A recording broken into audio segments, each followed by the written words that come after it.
Boa noite a todas e todos. Hoje, dia 3 de agosto de 2026, começamos mais um Papo de Segunda, depois de uma brevíssima interrupção devido a uma dificuldade minha, pessoal.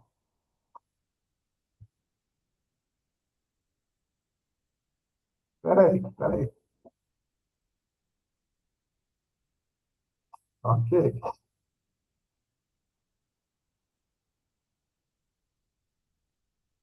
Bem, como eu ia dizendo, bem-vinda, Cláudia. Como eu ia dizendo, hoje o nosso Papo de Segunda é um tema muito delicado, mas, infelizmente, cada vez mais presente na nossa sociedade. O amor como adição. Parece um pouco incoerente quando escutamos a primeira vez, porque, teoricamente, quando se fala em adição, se pensa sempre em questões moralmente danosas ou moralmente invalidadas pela sociedade, como, por exemplo, drogas, bebidas alcoólicas e etc. A gente não pensa nunca que algo como o amor possa, de alguma maneira, virar doença. A gente não pensa nunca que o amor, de alguma maneira, possa se transformar em algo danoso ao indivíduo. Pois é. Eu acho que é importante nós nos lembrarmos qual é o conceito de adição. Nós, do laboratório, do Observatório das Adições, Bruce e Alexander, trabalho. Né? Adições para nós é tudo aquilo que nós adicionamos à nossa vida e não conseguimos subtraí-lo da vida.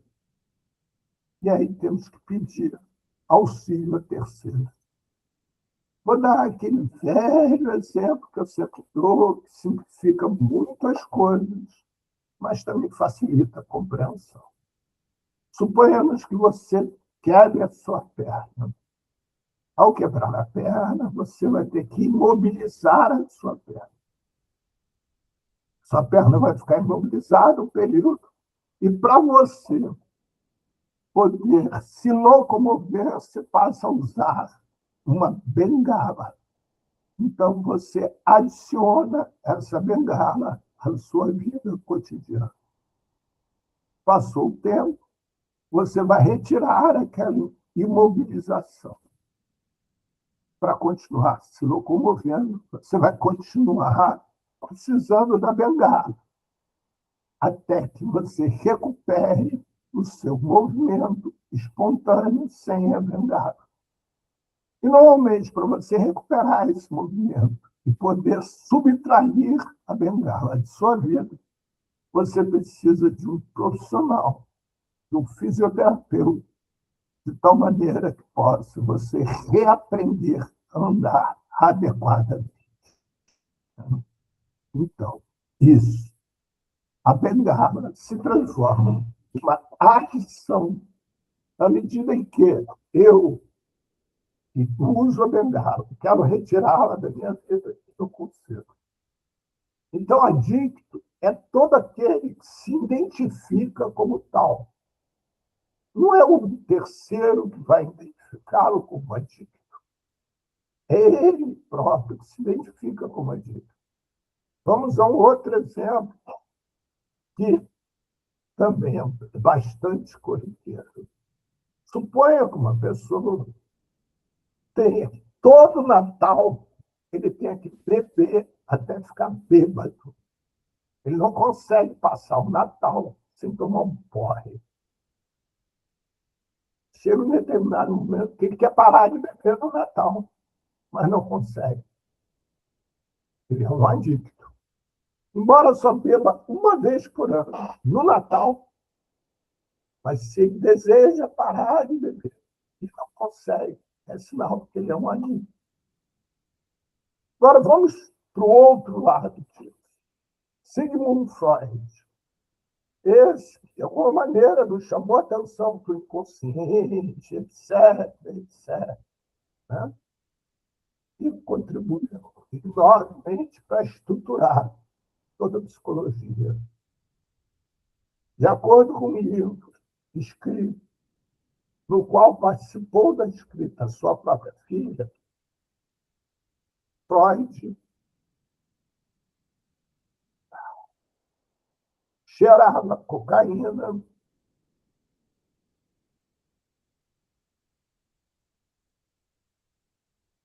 Então, Freud cheirava cocaína todo dia de manhã. Ele justificava dizendo que era a única forma que ele tinha de acordar e poder exercer o trabalho dele, ficar atento o suficiente aos seus pacientes para poder exercer o trabalho. Muito bem-vinda, viu, Edna? Estava com saudade de você. Então, Freud faz isso durante, eu não lembro, mais 30 ou 40 anos seguidos. Vou repetir, diariamente. E morre de câncer na boca por causa do hábito de fumar cachimbo. Freud nunca foi um adicto. Por quê? Porque ele nunca quis parar de cheirar cocaína. A cocaína não atrapalhava nada no exercício dele, de cidadania, como pai, etc. E ele nunca foi um adicto, um viciado em cocaína. Por isso, simplesmente, ele tinha um hábito de cheirar cocaína todo dia. Um outro termo também que aqui é muito importante se colocar, né, é o tal da dependência química. Porque quando a gente fala de amor como adição, evidentemente, não pode se falar de dependência química, porque não existe nenhuma relação. Embora, no estado de paixão, o nosso organismo se altere. Embora, quando nós estejamos apaixonados, uma das características é a produção do hormônio do prazer. E nem por isso alguém diz que nós somos dependentes químicos do amor. Né? Então, mais uma vez, a gente se depara com o fato de que a criação do termo dependência química, e mais ainda, de uma doença chamada dependência química, é pura e simplesmente devido a interesses socioeconômicos e principalmente políticos, para justificar a intervenção violenta contra aqueles que não interessam à elite que está no poder, justificada pelo fato desses que são alvos de violência provocarem ou venderem produtos que provocam dependência química, o que é uma mentira. Nós vimos que acabou de acontecer isso, né? Um presidente da Venezuela, quando o presidente dos Estados Unidos, Donald Trump, se preparando para a guerra do Irã, e mais ainda, se preparando para uma possível escassez de petróleo, ele invade a Venezuela sob a justificativa de que o Trump, que o Maduro, seria chefe de um cartel de drogas. Não sei se todos acompanharam, mas já teve a primeira audiência lá nos Estados Unidos com o juiz do Maduro. E o Estado norte-americano disse que não encontrou nenhuma prova que comprove que o Maduro seja chefe de cartel de tráfico de drogas. Mas o Maduro continua preso. E ninguém ou nenhuma mídia realçou o fato de ele continuar preso, porque os Estados Unidos assumiu a Venezuela como sendo dele. E ele agora que comercializa todo o petróleo da Venezuela e todo o ouro da Venezuela. Poucos comentam também que a Venezuela tem a maior reserva de ouro do planeta Terra. Ela tem a maior reserva de petróleo e de ouro. E, no entanto, são pobres. E aqui, mais uma vez, eu vou reforçar, não estou defendendo politicamente o Maduro. Não estou dizendo que o que o Maduro fazia eu concordo. Não, não concordo com nenhum tipo de ditadura. O que eu estou dizendo só é que, de novo, né, reafirmando que a dependência química é uma mentira. Né? E outra coisa, aqueles que discordarem e tiverem argumentos consistentes podem entrar em contato conosco, que eu participo do debate com eles sem menor problema. Aqui, gravado. Né? Pode vir debater, que não tem problema quanto a isso. Tá? Esse aqui é um espaço democrático, aberto a todos, inclusive aqueles que pensam diferente de nós. Então, voltando à questão do amor e da adição, né? Me parece que cada vez mais começa a ficar evidente para vocês que o amor se transforma em adição na medida em que aquele que ama reconhece que aquele amor não lhe faz bem, quer deixar de amar e não consegue.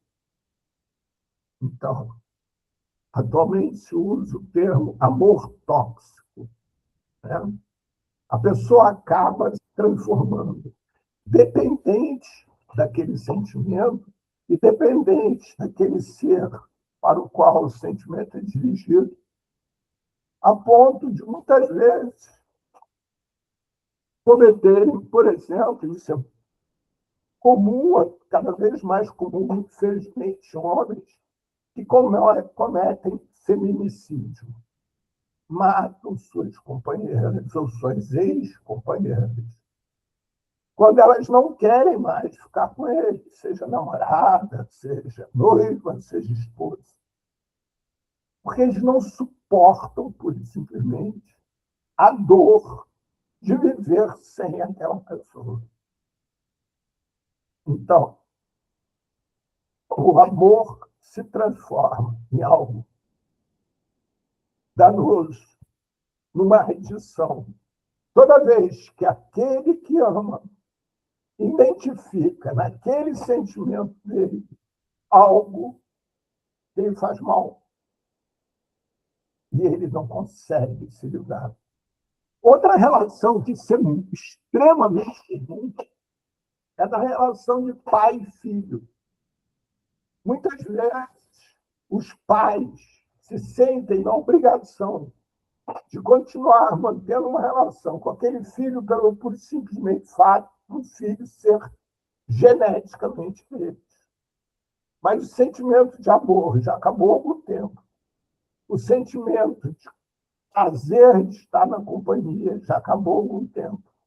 E os pais não conseguem, de forma alguma, se desfazer da relação. Assim também como acontece no sentido oposto. Muitas vezes os filhos já não querem mais aquela relação, não suportam mais aquela relação. A relação deles é danosa, mas eles não conseguem se desfazer, porque eles moralmente se sentem compromissados, laçados. Normalmente, esta forma de relação não acaba nada bem, nem para os pais, nem para os filhos, nem para quem é forçado a amar. Porque, como tudo aquilo que a gente faz de uma forma compulsiva, obrigada, para se desfazer disso, é necessário usar a mesma força com que nos une. Como diria a física, a toda ação corresponde uma reação na mesma intensidade, em sentidos opostos. Ou seja, se eu tenho uma força que me junta essas duas mãos, para separar essas duas mãos, eu preciso, no mínimo, ter uma força igual. Então, se eu tenho uma relação afetiva com alguém, seja ela quem for, e que essa relação já deixou de ser afetiva, mas une essas pessoas por obrigatoriedade, ele só vai conseguir romper essa relação quando se sentir desobrigado na mesma intensidade. Diz um dito popular que junto do amor caminha o ódio. Pois é, junto do amor tóxico caminha o ódio, porque é o único remédio que existe. Muitas vezes, quando as pessoas percebem, eu atendo famílias, né? Atendo casais, muitas vezes, quando as pessoas percebem antes deste momento, é possível, inclusive, resgatar a relação afetiva. Porque muitas vezes eles conseguem perceber que já acabou aquela relação idealizada por eles. Já acabou a relação onde o amor era flores permanentemente. Mas existe uma relação sólida o suficiente para se poder enfrentar a vida juntos, as dificuldades juntos. E isso que, na realidade, é o verdadeiro amor. Né? Esse amor romântico, em que tudo é belo e formoso. Isso acontece nos contos de fadas. Né? Isso acontece quando tem a bela adormecida. Aí sim tem aquilo tudo belo. Mas o amor efetivo, o amor real, é aquele amor em que as pessoas estão juntas, sabendo enfrentar as dificuldades da vida juntas, tendo liberdade, tendo confiança um no outro, que a relação vai perdurar, inclusive nos maus momentos. Que a relação não é feita só de festa. Tem os momentos de tristeza também. Mas esses momentos de tristeza fazem parte da vida. E aí, como tudo na vida, isso se torna pulsante. Né? Igual ao nosso coração, igual ao universo. Tudo é pulsante, nada é estático, imóvel. Quando você conhece uma pessoa, os dois adolescentes que vão se casam no início da idade adulta, ao chegar aos 60 anos, já são outras pessoas.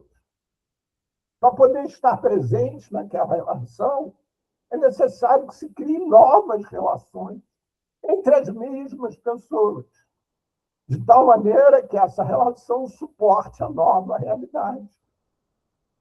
Mas as pessoas ficam presas, muitas vezes, em relações fantasiosas.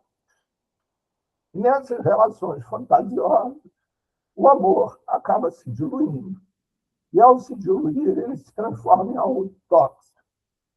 Ele se transforma numa adição, que é aquilo que a gente mantém. Não sabe por que na vida, mas sabe que não quer mais.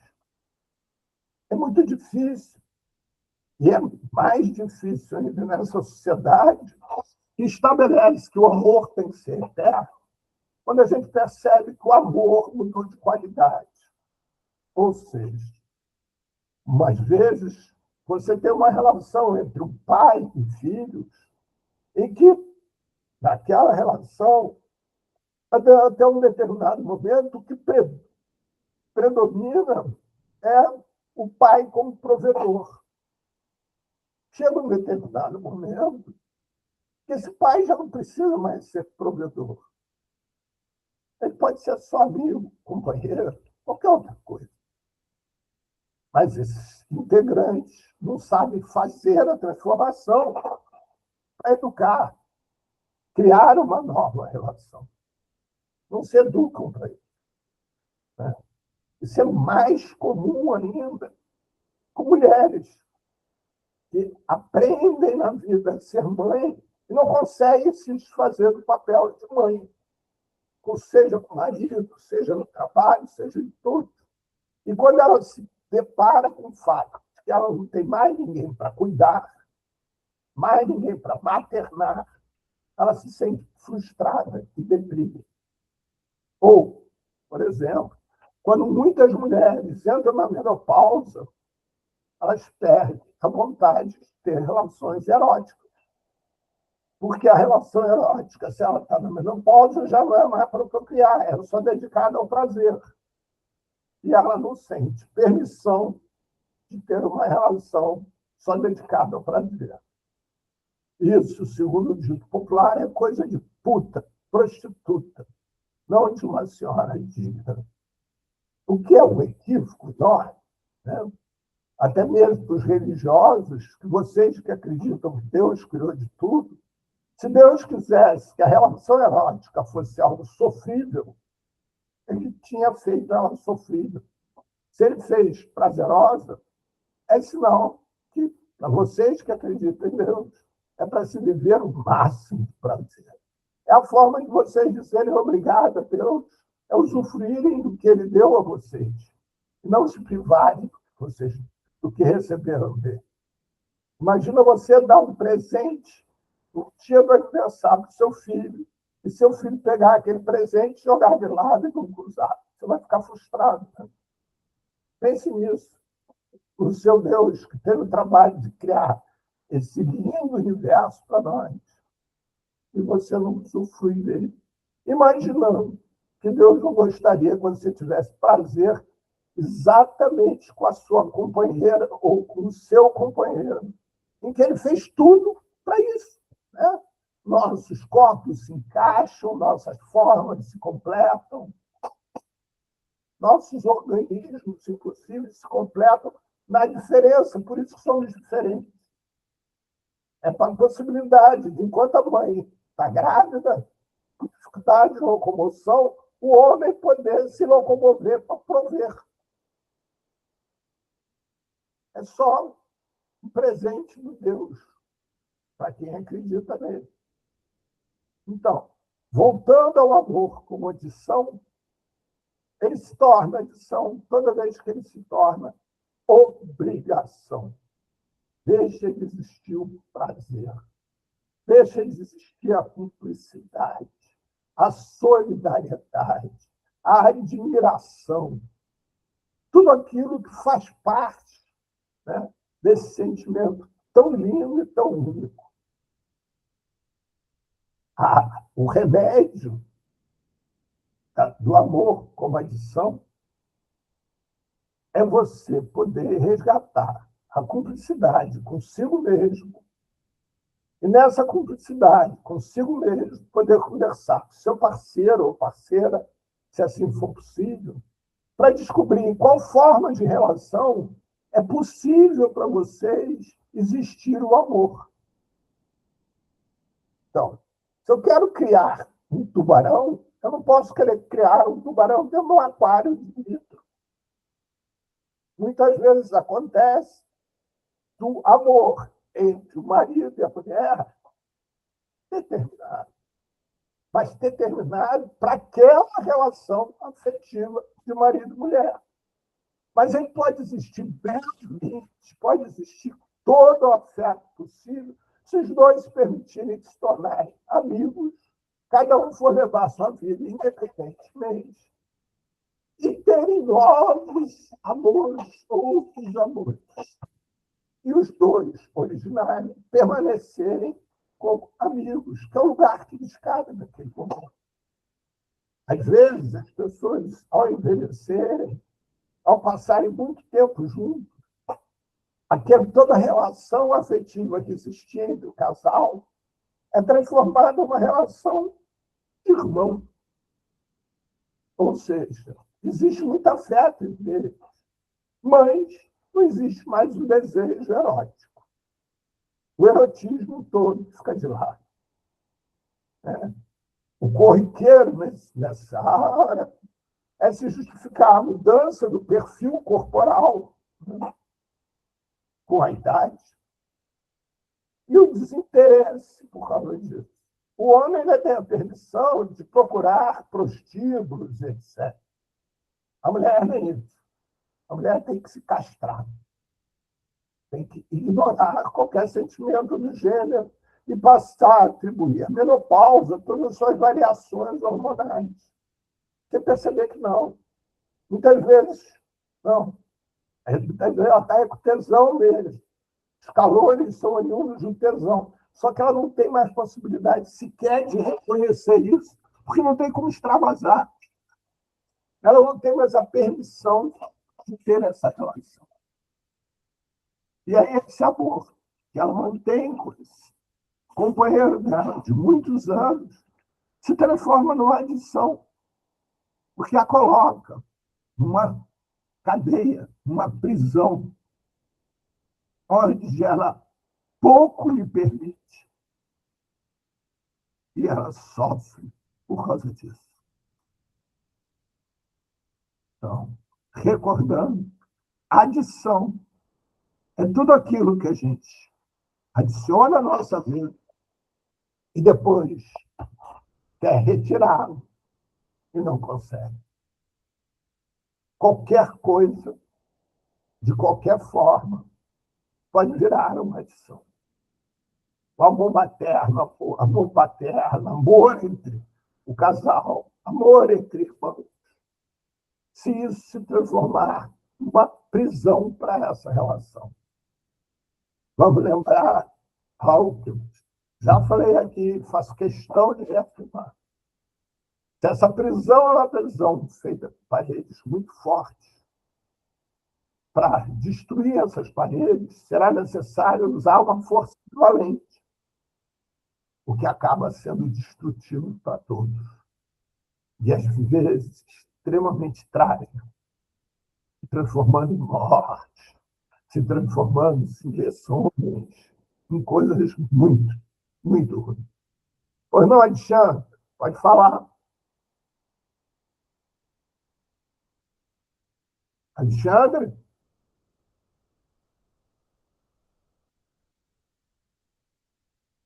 Que houve, Alexandre? Bem, alguém tem alguma questão a colocar? Aquilo que foi colocado aqui. Alexandre, vai lá, diga lá, o que você quer colocar? Abre o teu som, cara.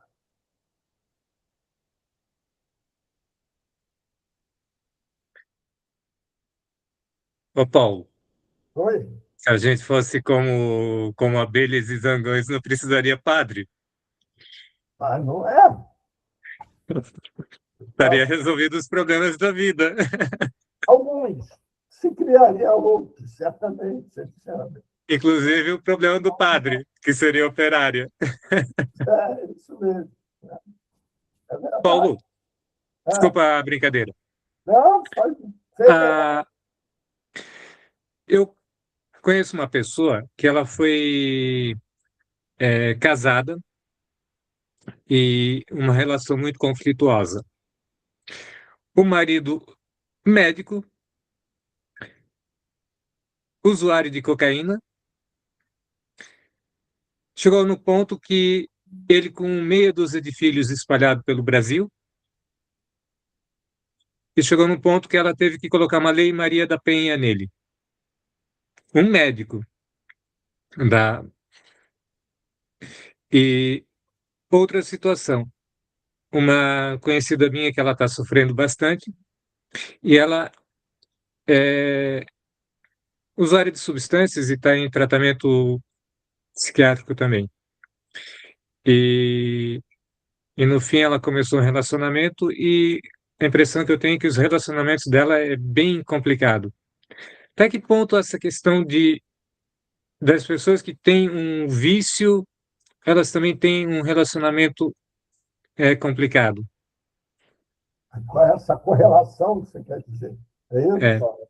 Então, Isso é olha, comum? já vou colocar para você. Né?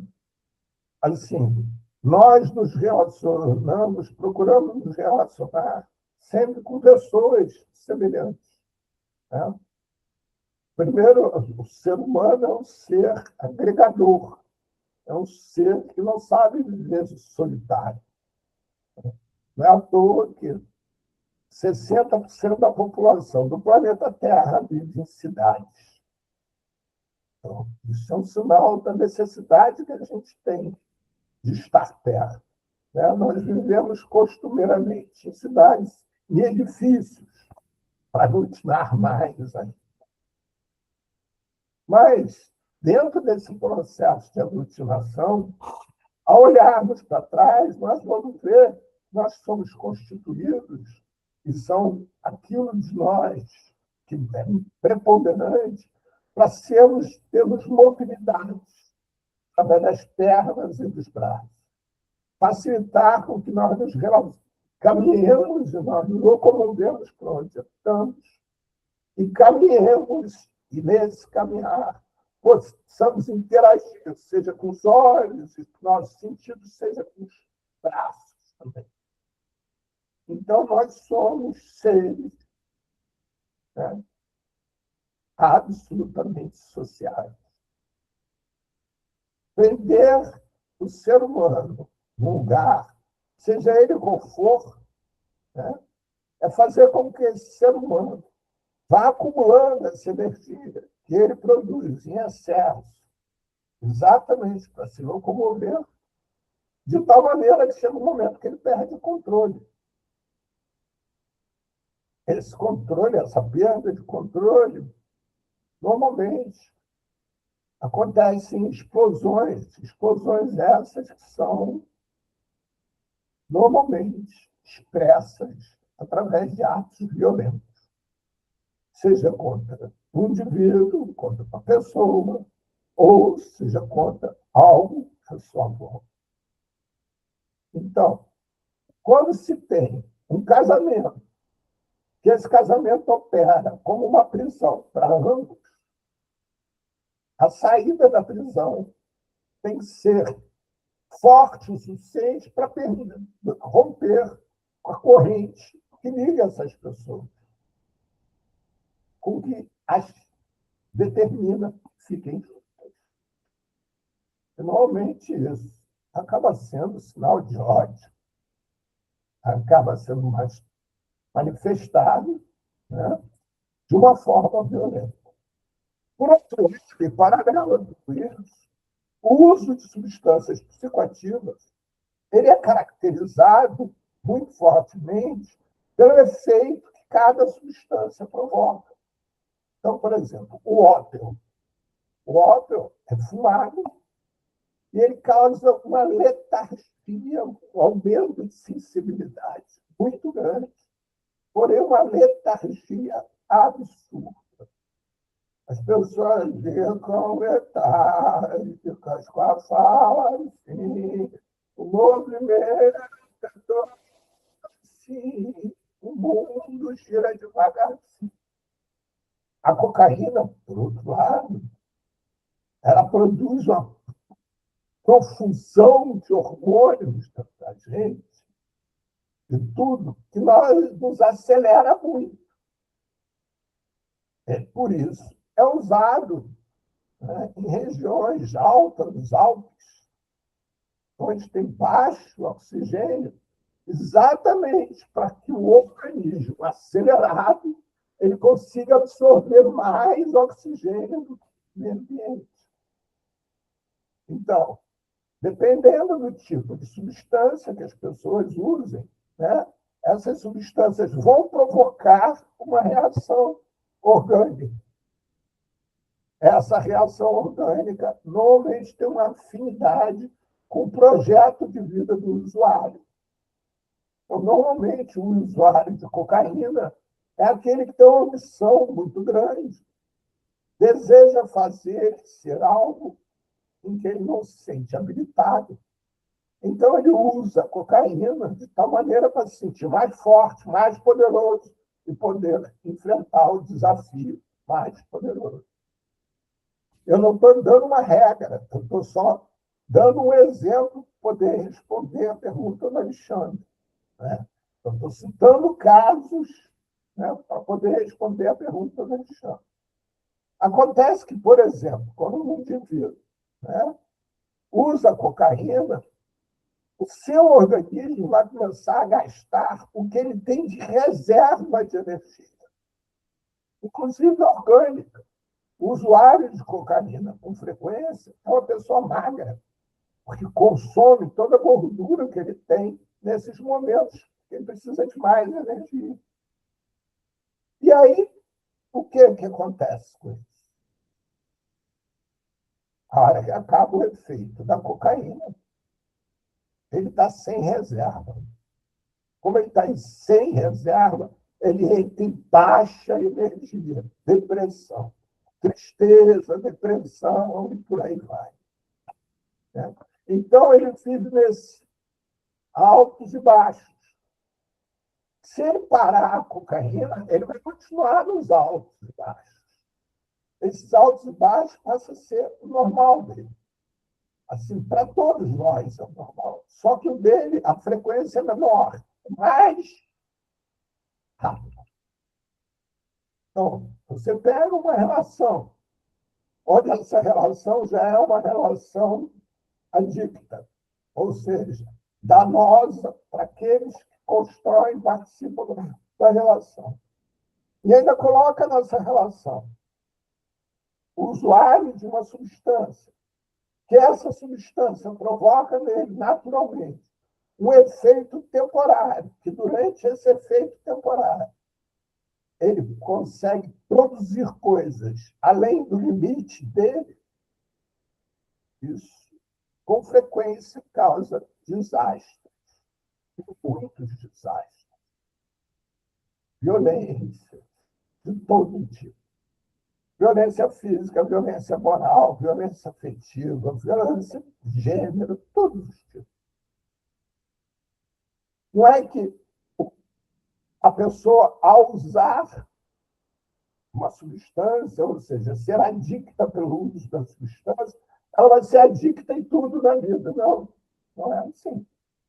Mas é que, com frequência, né, o fato do uso da substância realça determinados movimentos de vida do usuário. E para uma relação que já está comprometida, já está sendo vivida de uma forma danosa, essa substância acaba agravando toda essa situação. Seja lá qual for, o álcool é a mesma coisa. Né? O álcool também dá essa sensação de perda de limite, de você ficar meio, o que eu faço? E nessa perda de limite, você acaba se permitindo fazer coisas que normalmente não faria sem o álcool. Não é que o álcool vai tornar alguém violento. Não. O que acontece é que alguém violento, ao ingerir mais álcool do que o organismo dele suporta, se permite ser violento. Eu, durante anos, convivi com uma pessoa que tinha uma característica muito interessante. Eu convivia diariamente. Essa pessoa trabalhava numa fazenda que eu tive durante alguns anos. Eu morava na fazenda.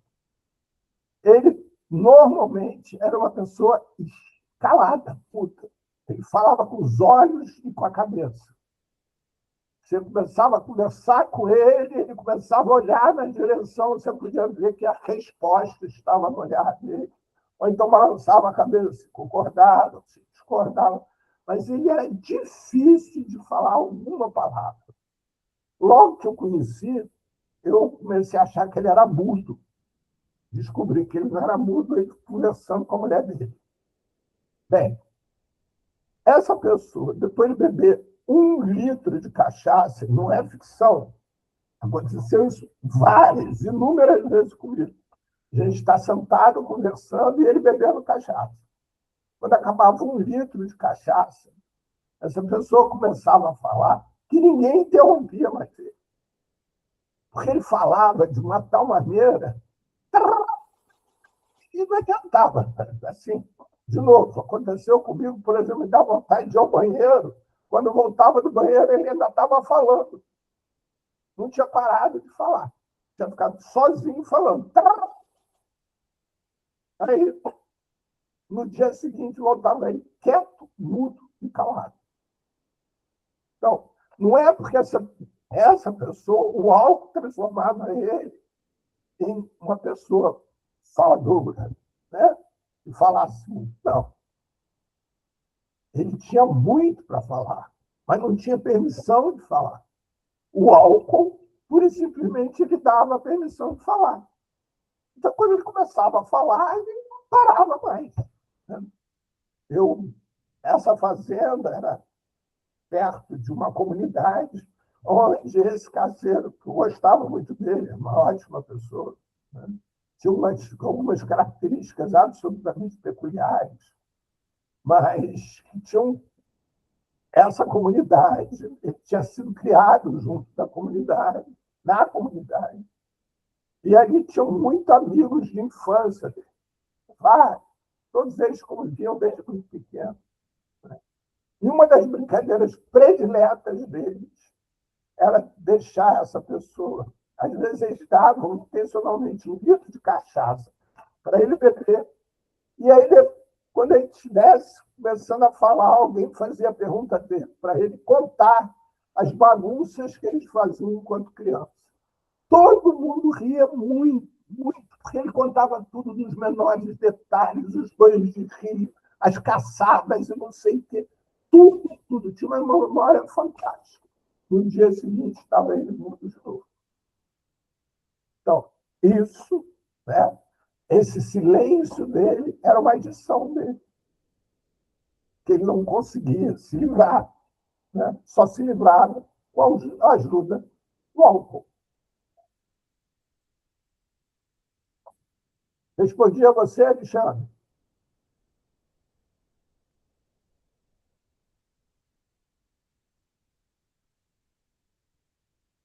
Ok.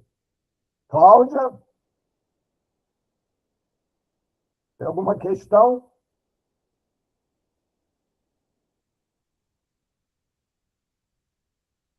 Tabacou? Oi, Paulo, desculpa não responder, meu celular estava bloqueado e daí eu estava até desbloquear e responder, passou um tempão. Mas eu não tenho questão nenhuma, gostei muito da pergunta aí do Alexandre. Vou ficar só acompanhando hoje. Muito obrigada. Ouvindo, né? Tabacou? Tudo bem. Oi? Edna? Faltava. Boa noite, desculpe aí o atraso, eu até entrei antes, mas aí a tecnologia me derrubou e eu vim para o celular. É, cada noite de segunda-feira, o Paulo nos brinda com um livro, né? Livro da vida, não só da especialidade, mas as experiências vividas dão um contorno muito bonito a essa exposição. Eu tenho faltado que está doente, fiz um lúpus por medicação, um absurdo isso, mas... Bom, então, por conta disso, eu cheguei atrasada. Eu queria chamar a atenção, eu acredito que você deva ter falado, na reprodução das escolhas que as pessoas fazem. A gente vê muito assim, não é possível, eu troquei de marido, troquei de mulher, é o mesmo problema. Ou então, quando vê o pai ou a mãe com determinado comportamento não muito aceitável, e aí faz a escolha do parceiro com um comportamento semelhante, né? Então, isso é algo que sempre me chamou muita atenção, né? Porque poderia ser usado justamente para o contrário, né? Eu vi aquela violência, eu vi aquela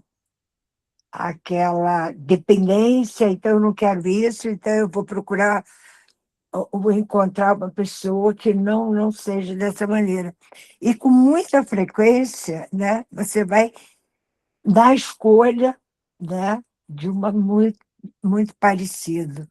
Então, isso é uma coisa que eu sempre conversei muito.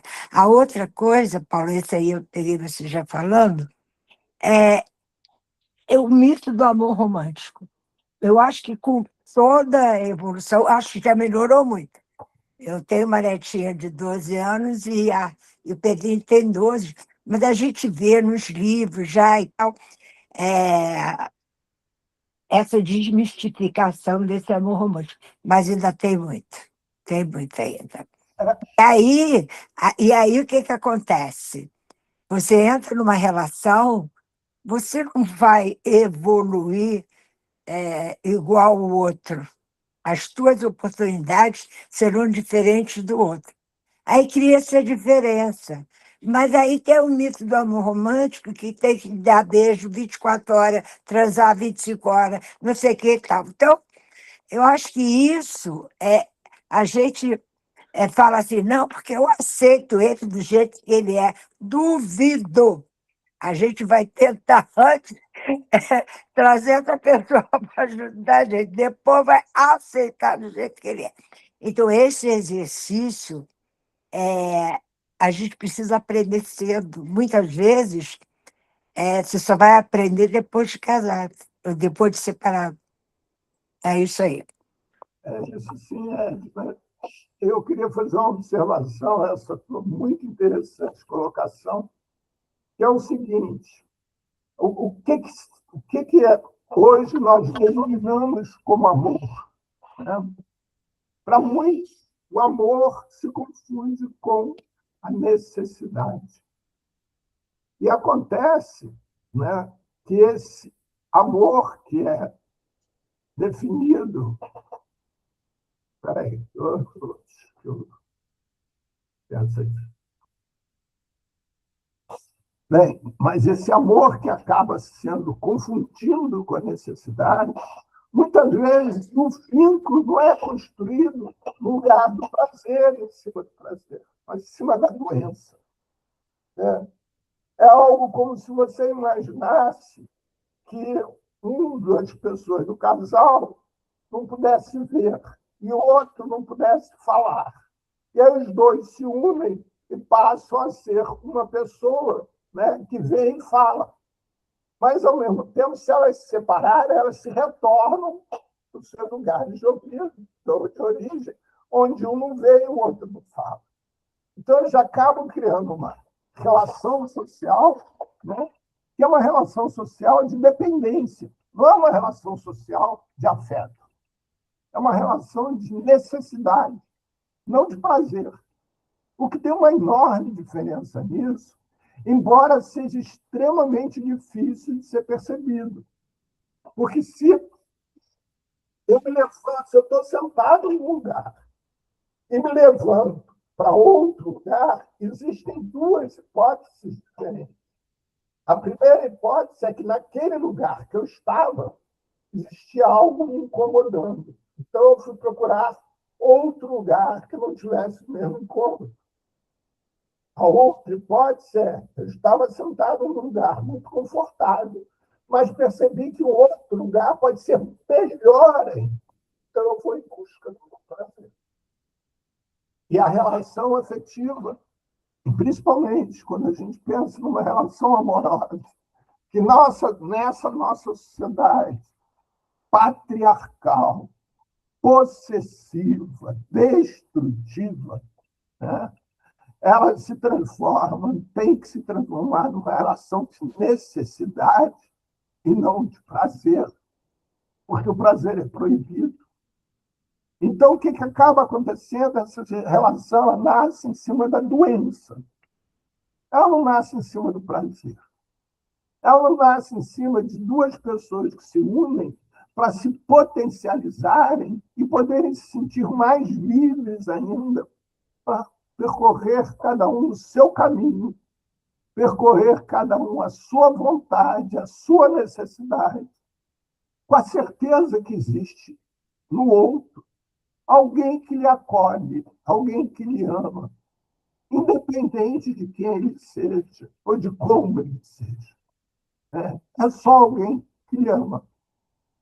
É alguém que tem um colo disponível no momento de cansaço, no momento de prazer, você deitar e receber um belo cafuné. É isso.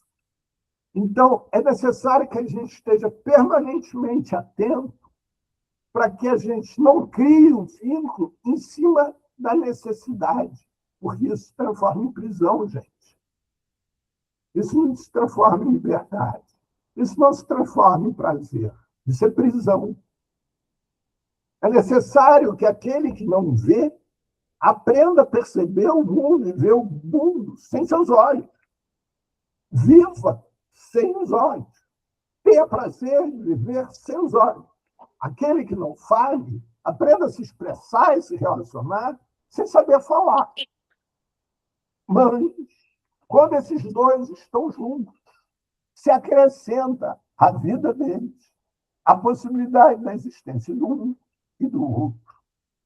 Então, a natureza, ou seja, o que se queira dar de nome, foi muito sábio, porque um de nós pode gerar um filho, outro de nós também pode gerar um filho.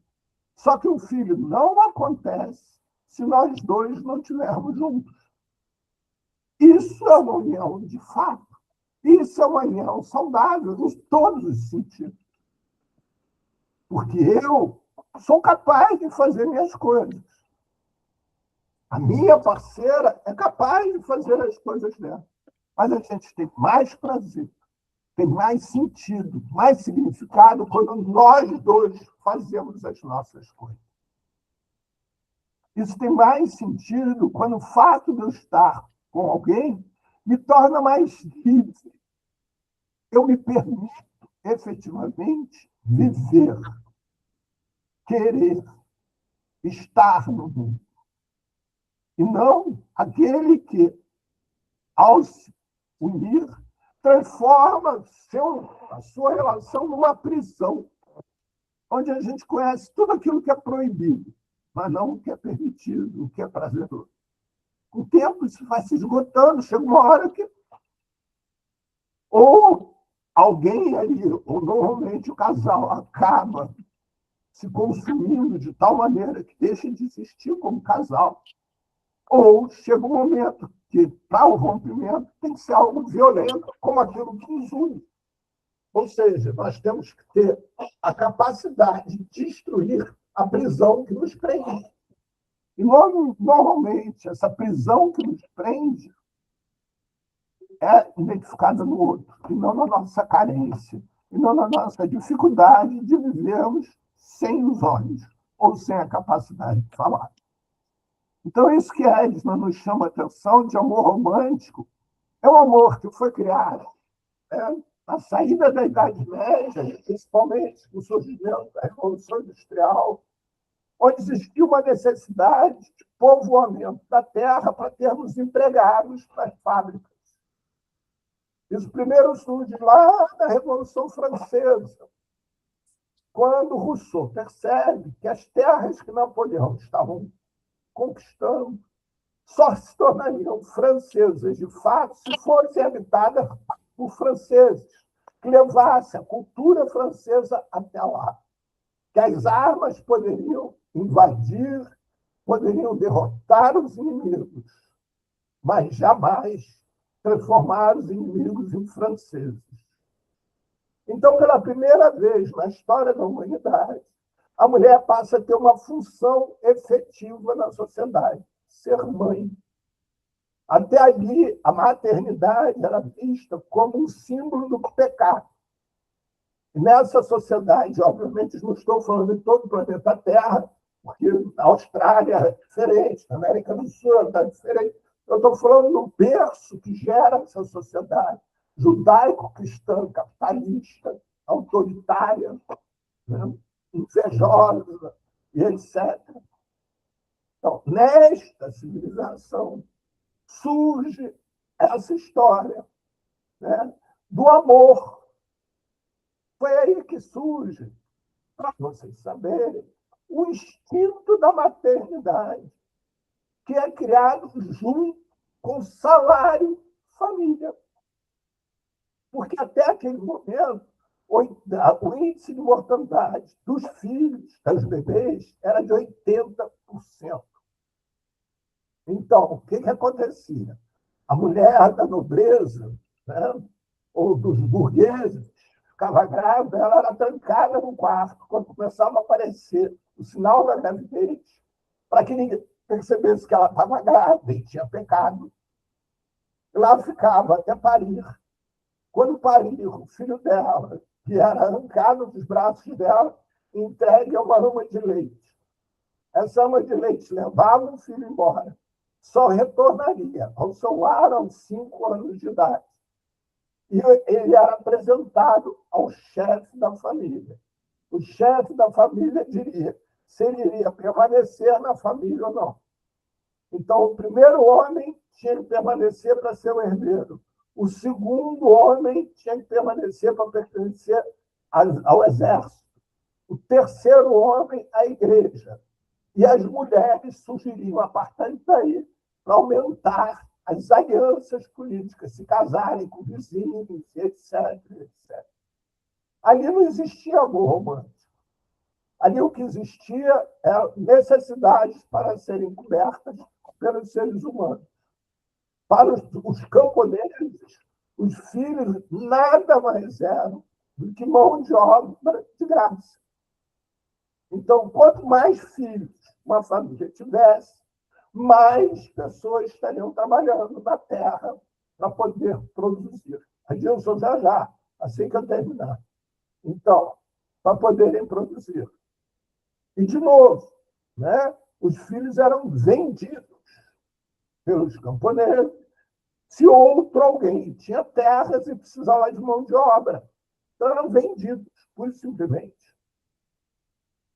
A partir de Rousseau, né, e a partir dessa percepção de Rousseau, Rousseau foi o mentor intelectual de toda a Revolução Francesa. A partir dessa percepção de Rousseau, que a França napoleônica só se constituiria quando tivesse população que ocupasse esses terrenos, que vivesse nessas terras ocupadas pelo exército francês. A partir daí, cria-se o salário-família, que era dado para a família para estimular a procriação, e o instinto da maternidade. Sabe essa coisa que a mulher é obrigada hoje a ter, o instinto da maternidade? E quando a mulher não tem filhos, alguém olha para ela e fala: você não tem instinto da maternidade? Como se ela fosse uma doente. Pois é, isso nasce lá na Idade Média. Entendeu? Nunca existiu. Instinto da maternidade nunca existiu. Só existe o capitalismo. O capitalismo fazer com que nós procriemos e cada vez tenha mais mão de obra disponível. E com essa mão de obra disponível tem uma reserva de mão de obra miserável que trabalhe em troca de prato de comida para que a elite fique rica o suficiente. Aí acontece, como, por exemplo, o Elon Musk, né, que tem uma fortuna maior do que não sei quantos, 90% dos países existentes no planeta Terra. O que se esquece de comentar que ele tem uma dívida maior do que a fortuna dele, que é coberta pelo Tesouro norte-americano.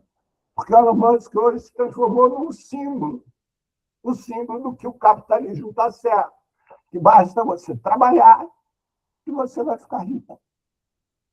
Então, está lá um símbolo, Elon Musk. Né? Assim, então, retomando o que nós falamos, a questão do amor e da adição. Né? Esse amor, por exemplo, materno, é um amor imposto.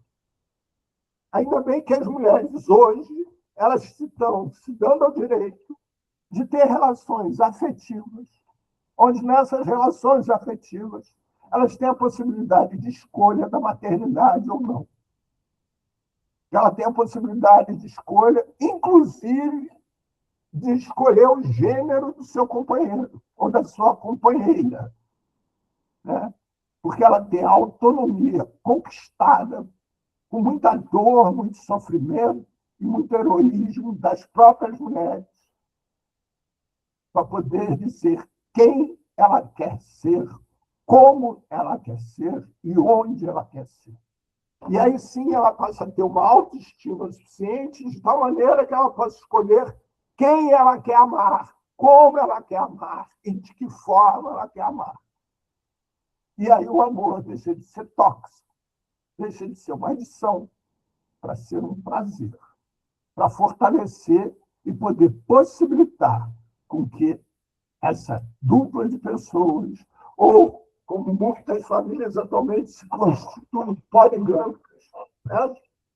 Esse grupo de pessoas contribuam um com o outro de tal maneira que todos possam se sentir fortalecidos para cada um conquistar o seu próprio objetivo de vida. Pois não, Adilson?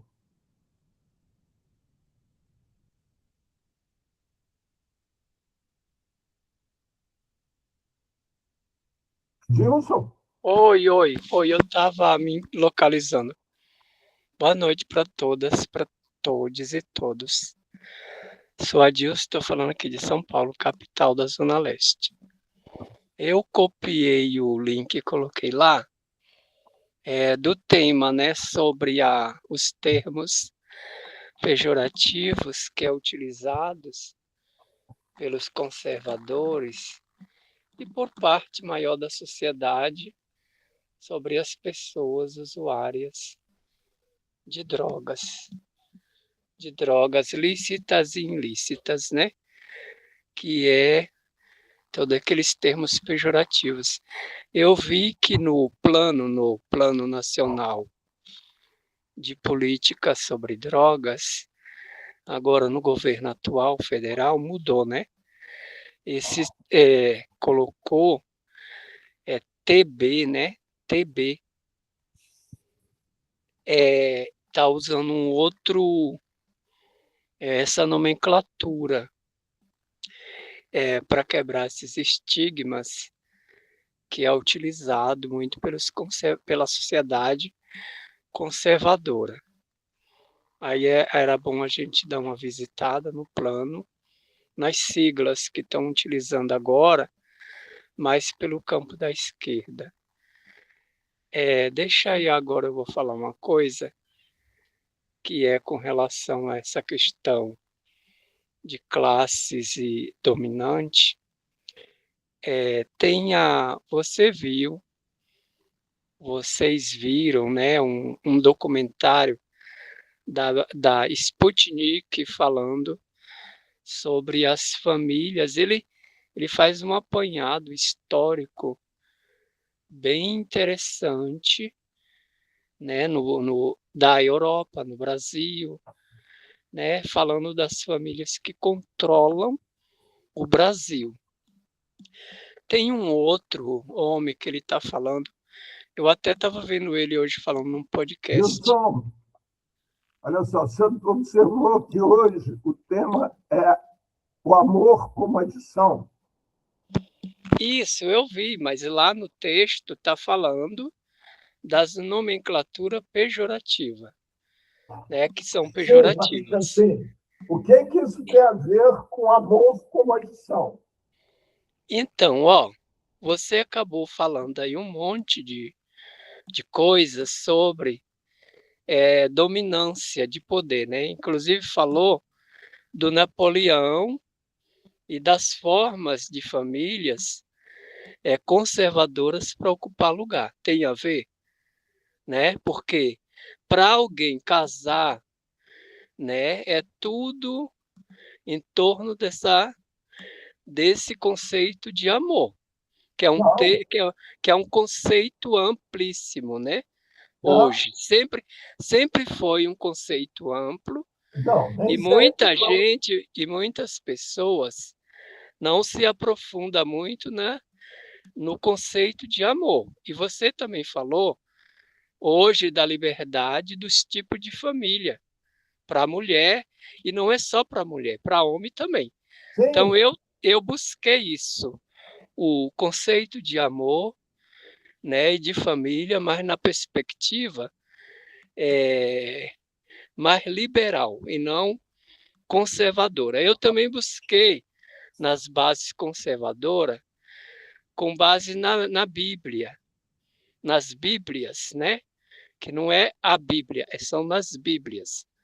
Tá? Então, assim, eu ia citar aí que essa questão de dominância de poder, inclusive usando a família, o termo família, para lembrar que quem quiser assistir o documentário da Sputnik falando das famílias que dominam o Brasil, assista, eu vou colocar no grupo, para quem quiser assistir e tirar suas conclusões. Outra coisa, quem quiser também saber globalmente as famílias que dominam, e tem que ser família, inclusive que tem que casar com parente, tem família rica, de elite, que tem que casar com membro das próprias famílias para não misturar sangue, para não misturar riquezas e perder dominância. Então, se isso não tem a ver nada com amor, né? Com amor, Não, a gente tem que se aprofundar. Temos que... Adilson, o que eu só estou querendo é pontuar, localizar. Então, estou localizando. Não são as famílias dominantes ou não. O que nós estamos tentando colocar aqui é como que um sentimento, que aparentemente é um sentimento nobre, ele pode se transformar também em algo danoso. Seja ele que tipo de amor for. Então, está mal utilizado, é igual Deus. Deus está sendo utilitário para algumas famílias. Amor também está sendo utilitário. É isso, eu vou parar. Espera aí, eu vou parar, porque assim, eu posso estar aqui viajando, então. Vou parar para dar espaço para outras pessoas falar. Obrigado, tchau. Tchau. Pois é, assim, retomando, pessoal, assim, quando se é colocado aqui de uma forma genérica, né? Por exemplo, o termo amor é intencional, porque não nos interessa muito a definição do amor. Né? O que nos interessa muito mais é que as pessoas percebam que esse sentimento, como disse o Adilson, é algo absolutamente amplo. E a partir dele se faz muita maldade. Não é pouca maldade, muita maldade. Eu vou citar para vocês um caso de uma paciente, que eu atendi há muitos anos atrás. Era uma moça com aproximadamente 20 anos. Assim, esses dados que eu estou dando são dados intencionalmente deturpados. Em que ela chegou no meu consultório, ela não falava. Ela se expressava raramente através de desenhos. E o que ela queria ter trouxe foi a mãe dela. Né? O que aconteceu é o seguinte: quando ela nasceu, a família dela era constituída pelo pai, um psiquiatra, jovem ainda, e uma mãe que era professora. Ao nascer, o pai, quando psiquiatra, né, resolveu cuidar da filha. Então, fazia questão de assumir uma série de tarefas da filha, o que aparentemente era ótimo. Né? E ele, por exemplo, fazia questão de dar banho na filha. Bem, o tempo foi passando, e com o passar do tempo, esse pai, psiquiatra, passou, como a filha foi crescendo, ele molhava, dava banho nela, molhava. Então, ele passou a tomar banho com a filha. Até que um dia, quando a filha tinha 12 anos, 13 anos de idade, estava entrando na adolescência, ela estava sentada no sofá da sala, contando para a mãe, né, que tinha dado um beijo num garoto na escola. Era o primeiro beijo que ela tinha dado. Né? E o pai chega do trabalho, passa por frente dela, vai até o quarto, volta, pega com uma arma, um revólver na mão, encosta no coração e dá um tiro no peito, no coração. E morre ali na frente das duas. A partir daquele dia, essa menina nunca mais falou. Mudou completamente o comportamento de uma criança extremamente alegre, segundo a mãe, né? Muitos amigos na escola, etc. Para ser uma criança que parecia que não estava em contato com nada no seu redor. Completamente ausente. Não falava absolutamente nada.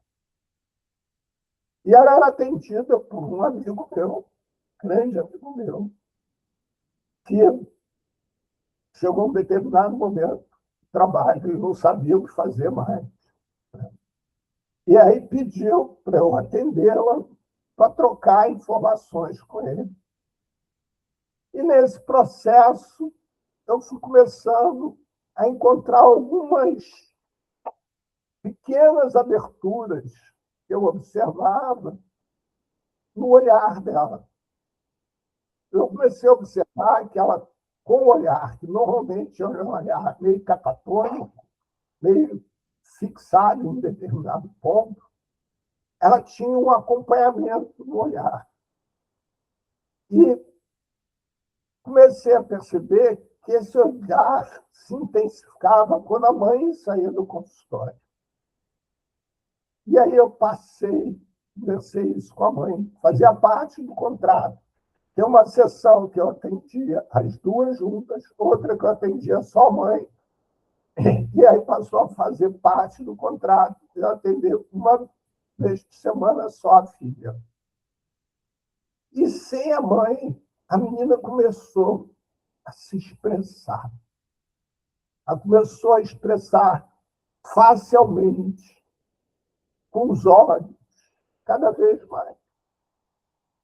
Eu, na época, né, atendia muito presencialmente, essa menina atendia presencialmente, e comecei a brincar e fazer massagem na ponta dos dedos dela. Nessa brincadeira de fazer massagem na ponta dos dedos dela, no início ela tinha uma reação muito violenta, tirava a mão e se fechava todo. Mas com o tempo ela passou a tirar e cada vez se fechar menos. E eu comecei a perceber que começava ali a surgir uma forma de diálogo, uma forma de contato. E comecei a perceber que determinadas partes, determinados tempos, ela reagia de uma maneira e de outra, e assim fomos caminhando. Até que um belo dia ela falou. O que acontecia era o seguinte, gente.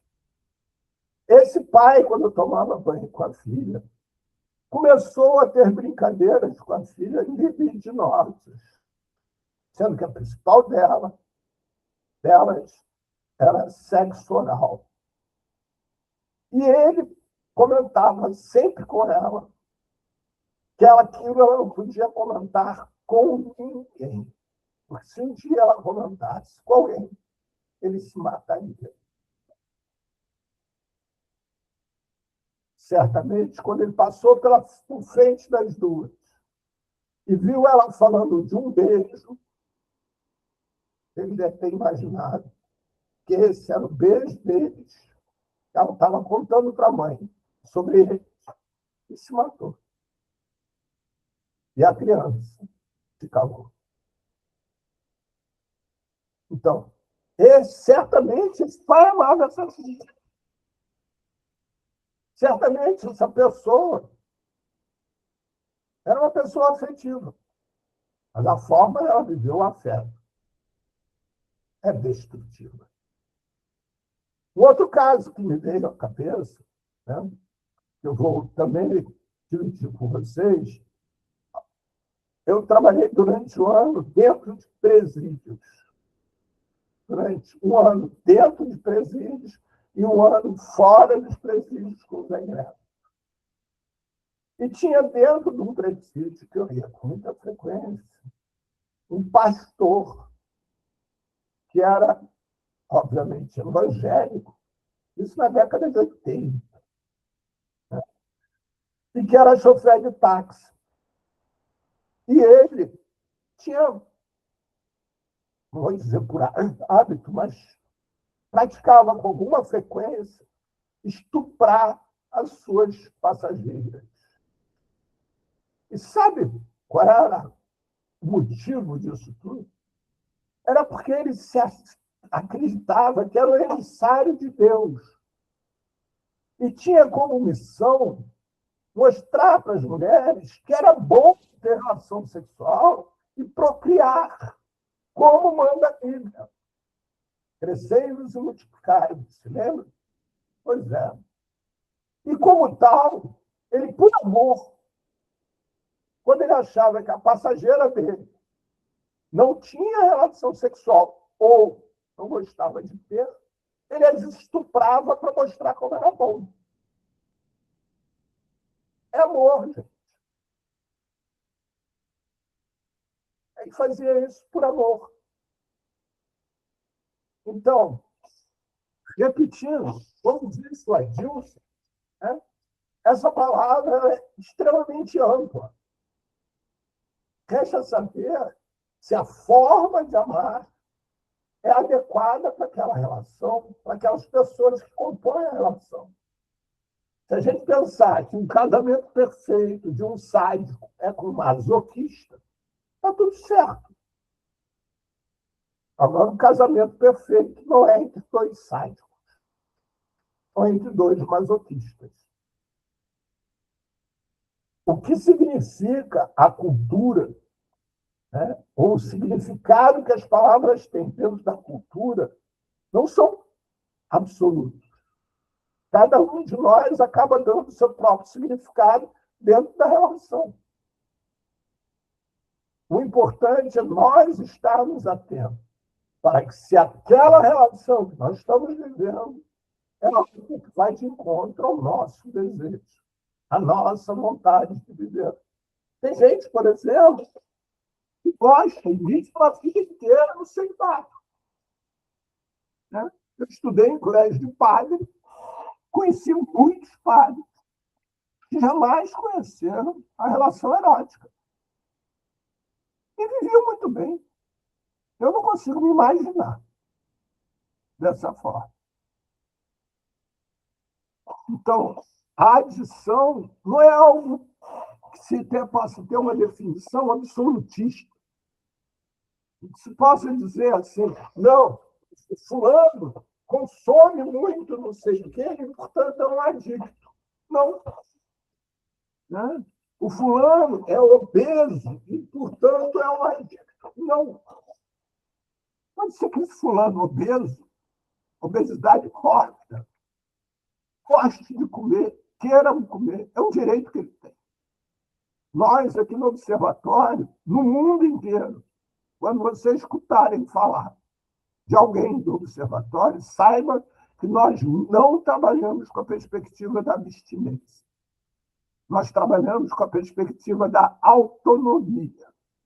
Ou seja, do indivíduo ser autônomo o suficiente na vida dele para ele poder escolher quando, como e onde ele quer fazer o que deseja. Redução. Contanto, 2 minutos, Adilson. Redução de danos, Paulo.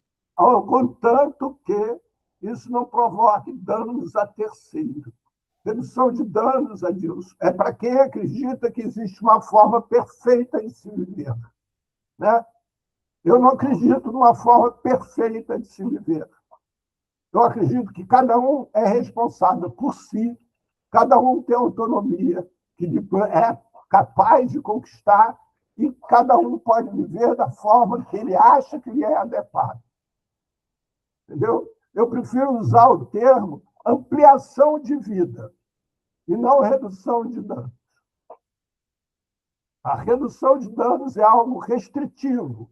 Como você sabe, a restrição de danos parte do princípio de muito tempo atrás que o uso de substâncias psicoativas, normalmente conhecidas como drogas, causam só danos às pessoas.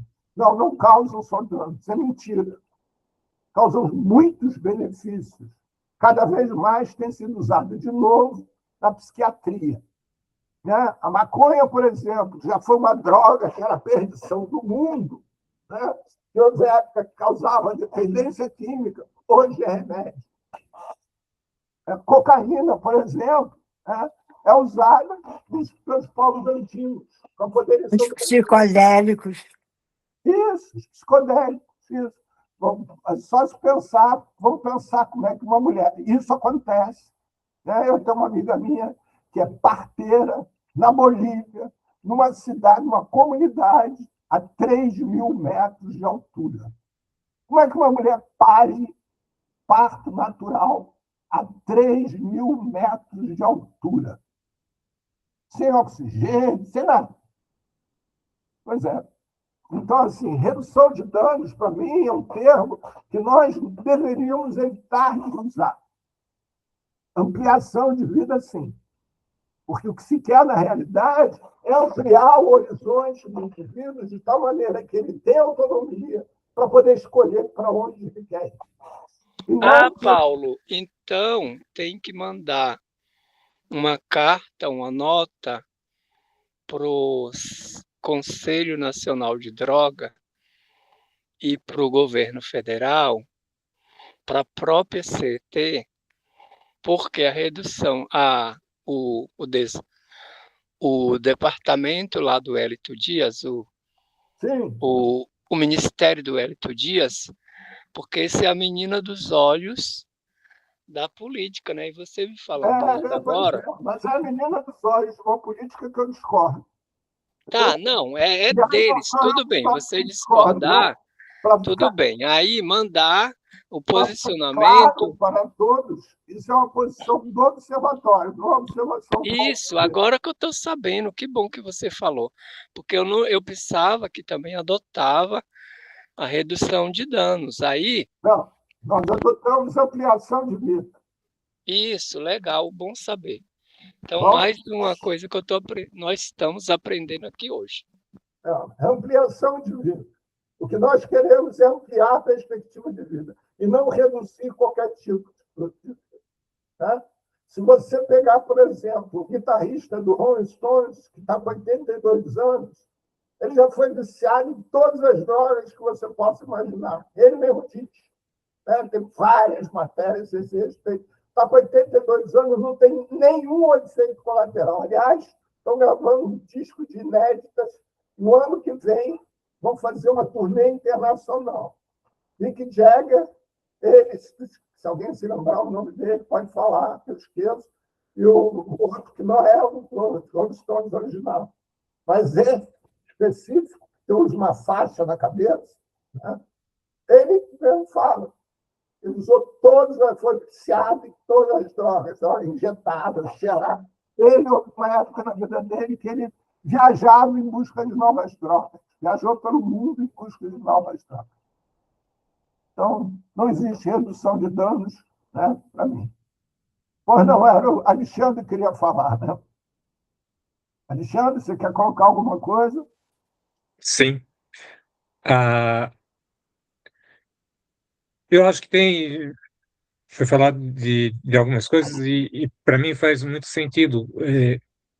Como é bom a pessoa conseguir se sentir bem para poder fazer boas escolhas. E, infelizmente, a impressão que eu tenho, como é difícil a gente aprender a ter tranquilidade, de conseguir ter tranquilidade, de estar conversando, de estar se expressando, de estar percebendo as outras pessoas e ter uma relação de qualidade. O problema não se tem paciência, não se tem esse prestar atenção, fazer essa escuta. Eu fiz os textos final de semana e exemplo, amor. Existe amor e existe o apego, né? O apego é o doentio, né? Que a pessoa quer para ela. E uma relação afetiva não é para ter esse apego de você gosta, mas se a pessoa não está afim, você tem outra opção. Você tem as opções ali. Ao mesmo tempo, essas opções são em pequenos grupos para ter uma qualidade maior, eu acho. Em grandes grupos a coisa se perde, né? Olha só, Alexandre, você falando isso me lembrou uma vez, eu conversando com uma pessoa em situação de rua, um homem, né? E eu notei que ele tinha assim, um vocabulário muito extenso, um vocabulário que era diferente do vocabulário daquelas pessoas do grupo. Né? E aí eu comecei a prestar mais atenção nele, vou resumir a história dele. Ele é uma pessoa oriunda de classe média, não sei o quanto média, mas que fez a universidade e resolveu ir para a rua por livre e espontânea vontade, porque ele queria aprender a viver por ele próprio. Ele acreditava que ele só poderia amar o outro depois de se amar. E ele só acreditaria no amor dele por ele próprio depois de ele viver necessidades. E nessas necessidades, ele comprovar que ele mantinha a mesma linha, a mesma ética, a mesma forma de viver, dele com ele, os mesmos valores. E ele, mais de uma vez, tentou sair da rua. Sabe o que ele dizia? Que ele não conseguia sair da rua porque quando ele saía da rua, eram tantas regras que ele tinha que cumprir quando ia na casa da mãe, na casa do pai, na casa dos irmãos, né? Que ele não se sentia bem. Ele se sentia melhor na rua. Então, é de novo a gente prestar atenção que você, para manter uma relação com aquilo que lhe cerca, seja lá o que for, é necessário que você tenha uma relação consigo próprio, de tal maneira que você possa reconhecer, através dos seus sinais consigo mesmo, o que está lhe fazendo bem e o que não está lhe fazendo bem. Que um dia, por exemplo, você estar no sol lhe faz bem, mas pode ser que um outro dia estar no sol não lhe faça bem. Mas para isso é necessário que você tenha construído um processo de autoestima onde você se respeite e respeite esses seus sentimentos. E aí você vai começar a perceber, Alexandre, o que é amor e o que é apego. Aí você vai começar a perceber que essa relação que eu tenho com o outro, quando de fato eu amo o outro, ela é permeada por todos os sentimentos que existem na face da Terra. Ódio, amor, desprezo, tesão, abstinência, tudo. A diferença é que nas outras relações, alguns sentimentos são permitidos ou não. Nesta relação, onde essa relação ela tem um vínculo efetivo, que nós chamamos de amor, não existem formas proibidas de sentir. Existem formas escolhidas de se expressar. E essa forma de expressar passa sempre pelo respeito ao outro, pelo bem-estar do outro, por estar, mesmo vivendo um sentimento momentâneo de raiva, você não vai querer destruir o outro, porque você reconhece no outro o teu sentimento de amor. Pois não, Alexandre? Eu tinha um grupo de moradores de rua que eu conheci, um era do Maranhão. Eu conheci algumas pessoas do Maranhão, e elas são bem tranquilas. E essa pessoa, ela morava na rua, ela vinha no sábado de manhã, porque na área lá tinha uns bares que frequentavam a vida noturna. Sábado de manhã, domingo de manhã, ela estava lá com um cigarro bom, uma bebida boa, lá, uma garrafa de bebida boa, um cobertor bom, porque ele trocava ideia com as pessoas na. A mulher subiu lá no apartamento, trouxe um cobertor cheiroso para ele, disse, enfim. E ele conseguia se manter limpo e ele tinha uma conversa boa também, e ele vivia na rua. A outra eu soube hoje. A pessoa está morando aqui no centro, na rua, na área mais nobre da cidade, e uma médica, ela daqui a pouco, mas essa pessoa está morando na rua, e ela começou a desconfiar porque ele não pode morar na rua. Ela está pensando em denunciar ele porque ela não aceita que ele more na rua. Aonde E, está o link com o tema de hoje? e qual a questão? Ah, o que o morador de rua sente? Eu acho que tem que perguntar para ele, né? Porque nem todo morador de rua está sentindo frio. Nem todo morador de rua.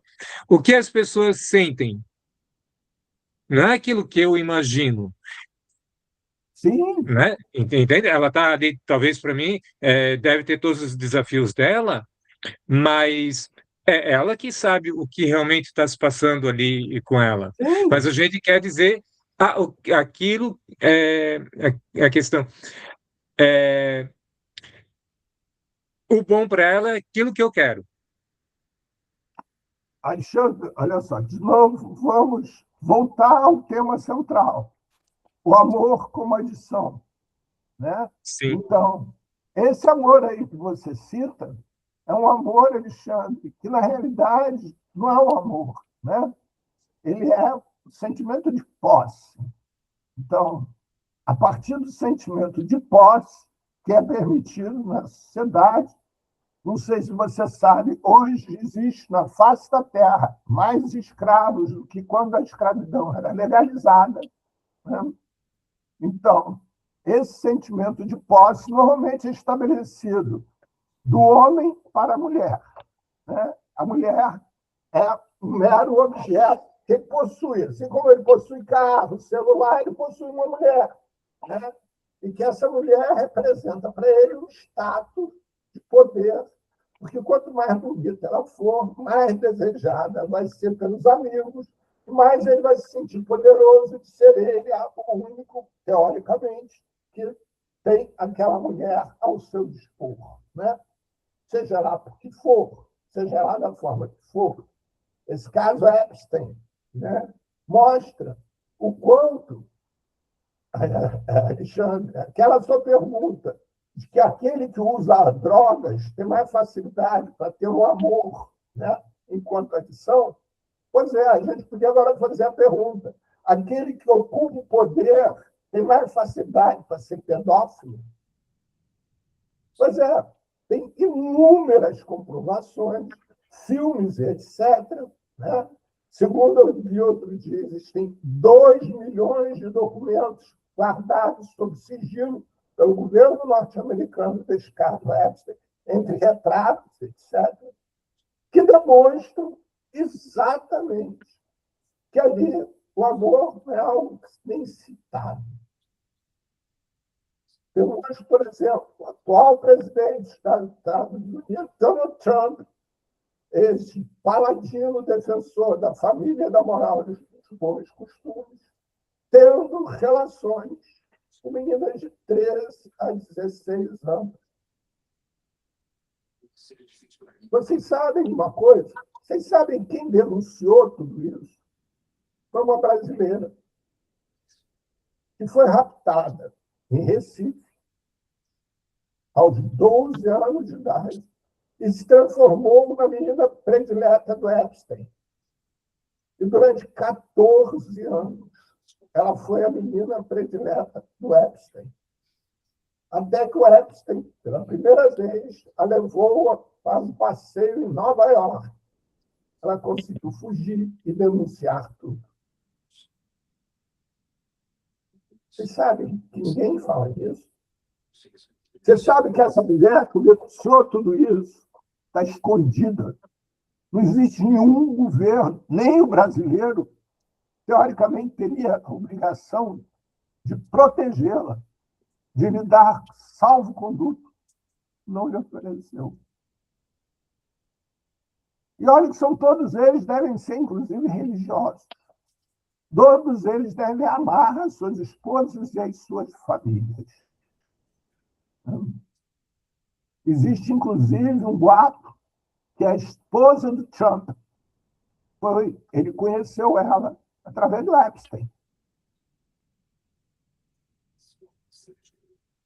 E ninguém fala disso. Então, de novo, retomo aqui o tema, né, da questão afetiva, da questão amorosa, assim como a questão das drogas, que é usada de acordo com os interesses socioeconômicos.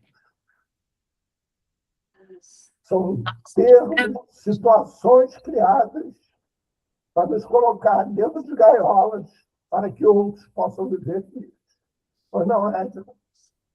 Não, eu estou pensando aqui, esperando uma resposta ansiosa, porque você fala nessa questão do termo, dos conceitos amarrarem, né, o pensamento, e isso realmente é verdade. Quando você fala na ampliação de vida, eu acho que a redução de danos ela pode ser um critério para ampliação de vida. E isso aí me lembra essas pessoas que eu já vi algumas vezes aí, tal dos quilos mortais e alguns depoimentos, que a pessoa ela está amarrada, ela está, o sentimento dela está muito, não, ela não consegue, eu esqueci a palavra, ela não consegue ter força para sair daquela situação.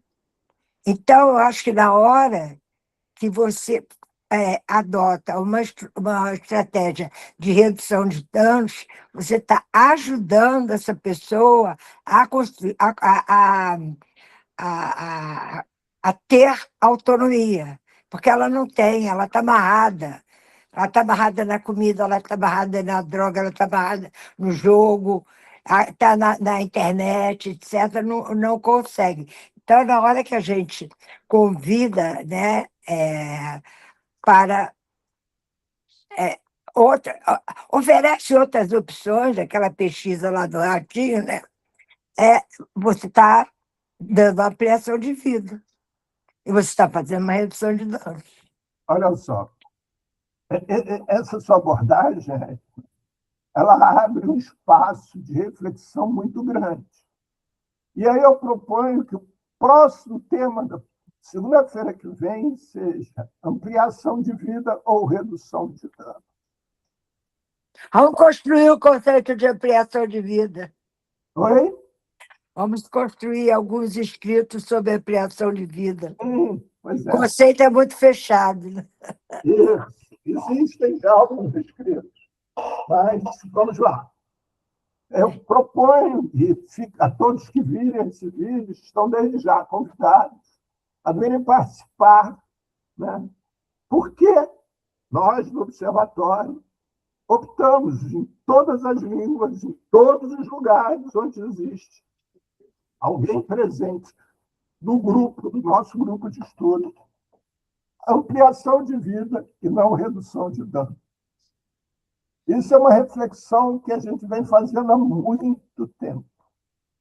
E, para nós, isso marca um corte que a gente quer fazer, né, dentro dessa linha que seguimos até agora.